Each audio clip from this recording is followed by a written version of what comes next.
Hey, my name is Anthony Carroll and welcome back to Diamond Woodworks. So today's video we'll be building a crosscut sled for the table saw. So let's get after it.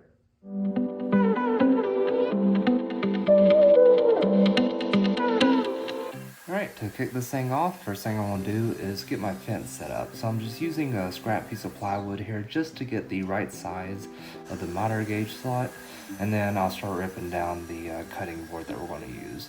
So this is just a cheap, $15 cutting board from Walmart. I figured, being plastic, it would slide pretty easily. Now I wouldn't have to worry about any kind of like expansion or contraction with it. I ended up making about 4 or 5 of these little strips here, just in case, one messes up or I get a little overzealous with the sandpaper. I'll have plenty extra. Ripping down the sheet goods is just as simple as measuring out. So this is a 38-inch cross section that I'm using here. So I want to, rip this down a little bit oversized and then finish it up on the table saw. Hopping over to the table saw, I'm shooting for an inside diameter of 18 inches on the actual crosscut sled. So by the time you take 2 pieces of 3/4 inch ply for the front and back fence, the actual bed of the table saw and the main body is going to be 21 inches. So ripping down little 4-inch sections of 3/4 inch ply, these will get laminated together and make up the front and rear fence.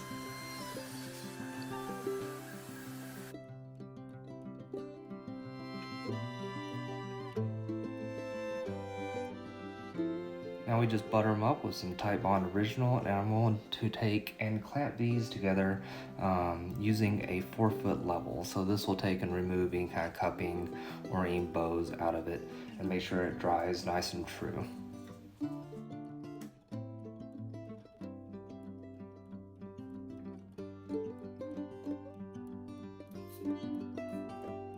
So I usually don't take and record myself sanding because it's sanding and it's boring.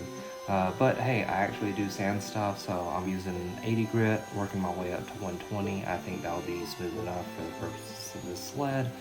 Just make sure that you scribe your lines on there and go through and sand those pencil marks off. So unclamping the fences here, and then I'm gonna use a chisel just to take and scrape off any residual glue, squeeze out, and all that good stuff. Before we can take and cut the fences down to their final size, we gotta set up our miter saw stand here. So I wanted to leave this section in the video just so you can kind of see in real time, this footage isn't sped up, how long it takes me to convert my workbench into my miter saw stand. If you're interested in seeing how I built this thing, there's a couple videos in my channel.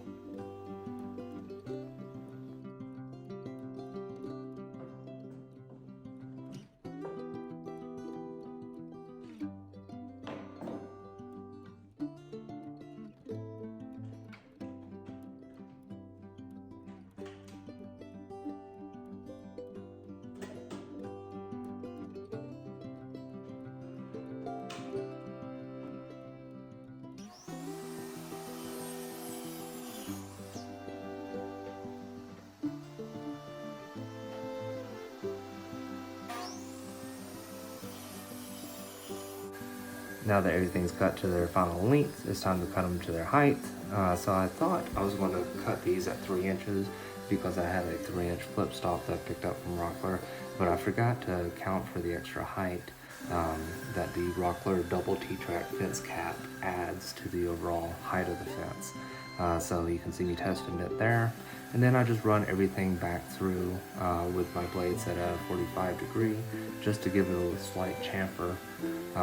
And that'll keep any kind of sawdust build up from throwing your measurements at a square. Alright, getting the body ripped down to its final size, and then we can start working on installing the tracks. So I ended up adding a strip of tape to the tracks. You just want to make sure that you're adding them both on either the outside of each or the side closest to the blade. What I'm trying to do here is just make sure that the rails are pushed up against one side of the fence. There's not really any play in them. They're cut pretty well. It's just, I'd rather make it a little extra tight and then sand down just to make sure everything kind of glides smoothly from there. As it turns out, super glue does not like to take and bond to the actual cutting board material, so I ended up having to throw down a couple pieces of painter's tape just to give it something to actually adhere to.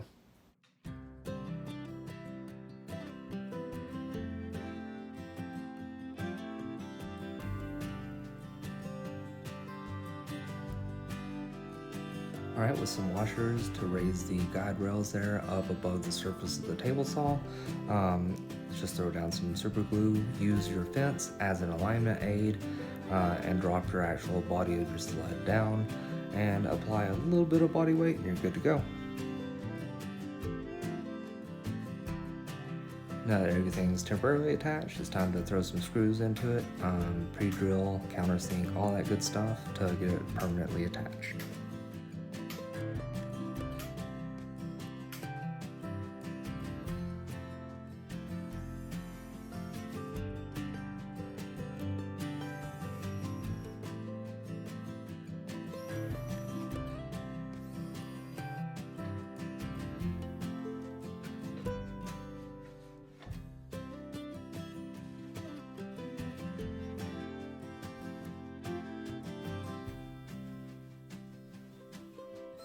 Moving up to that double T-track fence cap system, it's just using a self-centering drill bit and then throwing some screws into it. Using 1-inch fasteners here. Got plenty of room to work with, so it'll hold it nice and tight. Also picked up a easy T-track measuring kit from Rockler. So you just hook together these plastic pieces, slide it into one of your T-tracks, and then there's a metal adhesive tape measure that goes onto this. So when you're locking these down with the included Allen hardware, just make sure that you have an Allen bolt on each segment of the track and you're just not leaving something unsupported. Here's one of the things that kind of make my setup a little bit unique than at least the ones I've seen on YouTube.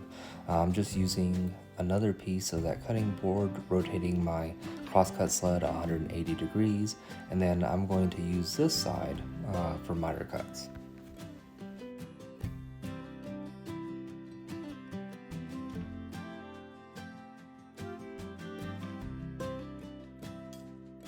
We get our blade set to 45 degrees, lower it down, and then you're going to do the same thing that we did before and just raise it up and cut partially through the actual channel here, or the body of the crosscut sled.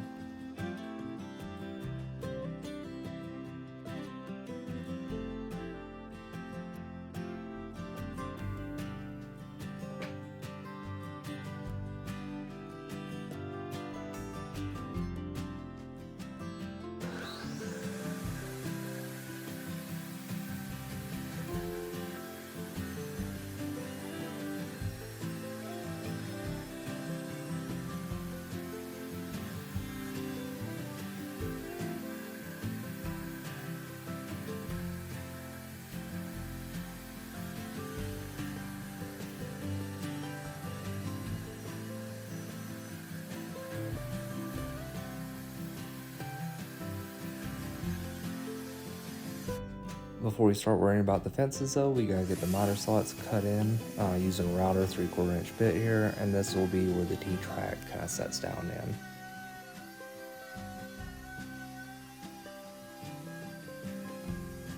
Here's a good lesson to learn.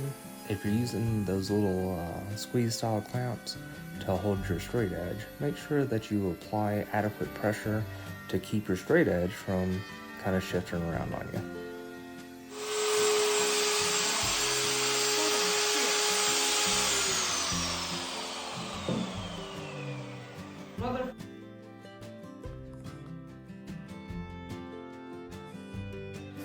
No worries, you know, it happens from time to time. This is just a jig for the shop, so it's, you know, it serves as a good reminder every time I look down and see that. I'll remember to make sure I have adequate clamping pressure. So through the T-tracks in there, I didn't have short enough hardware because you really only have about 3/8 of an inch remaining. So I just threw some 3/4 inch screws through it, and then used a little Dremel and a cutoff wheel just to zip them off and make sure that they're below the surface of the table to keep from jacking up your table saw surface.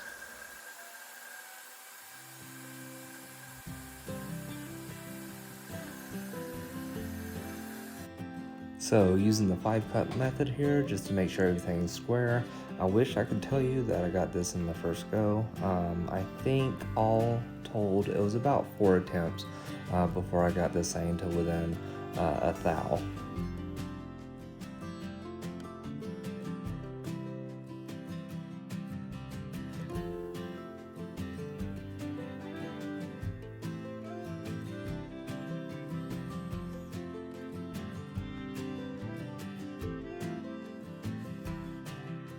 Now that I'm happy with it, we're just going to pre-drill and throw some screws in up from the bottom to hold everything into place. And then we're going to flip the actual sled around and do the exact same thing for the mitered side.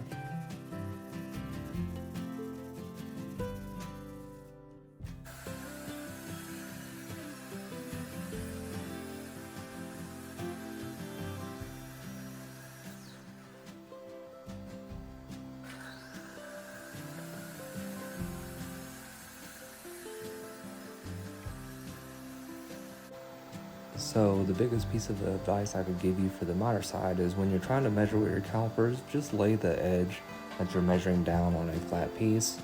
Lay your calipers down. That way you can get a more accurate measurement. Before installing the tape, I just give it a quick wipe down with a little rubbing alcohol. And then I have a scrap piece of wood that I know is exactly 8 inches or 12 inches in this scenario. Then I use my flip stop to butt up against that, and then I'll just simply slide the tape to where it lines up with that hairline indicator, and that should get it close enough.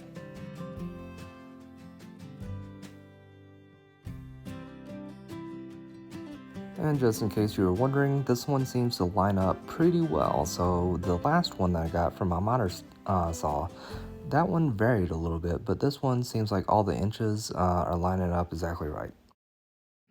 So I think that's where I'm going to end the video. The only thing left I have to do is throw a coat of paste wax on the bottom of it and just fine-tune sand some of the runners just to make sure it slides pretty smooth. I don't know if you could tell in the video, but it was kind of sticking a little bit, especially on the mitered side. So that'll be pretty easy. It'll just be getting a block of sand or a block and some sandpaper and just really trying to hone those in. Overall, I'm really happy with it. I wish I would have accounted for the additional height of the actual fence for the top.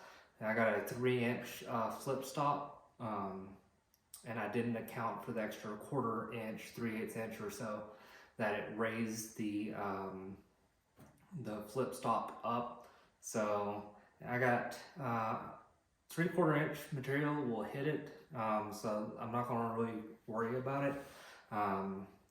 Especially the only way to fix it now is to really take that fence off, drop everything, take and knock 3/4 of an inch off the bottom of it, and then try to remount everything and stuff like that. So it's just a little bit more work than I want to do right now. It might be something I do in the future. Well, it most definitely will be something I do later on, but it'll be the same steps as before.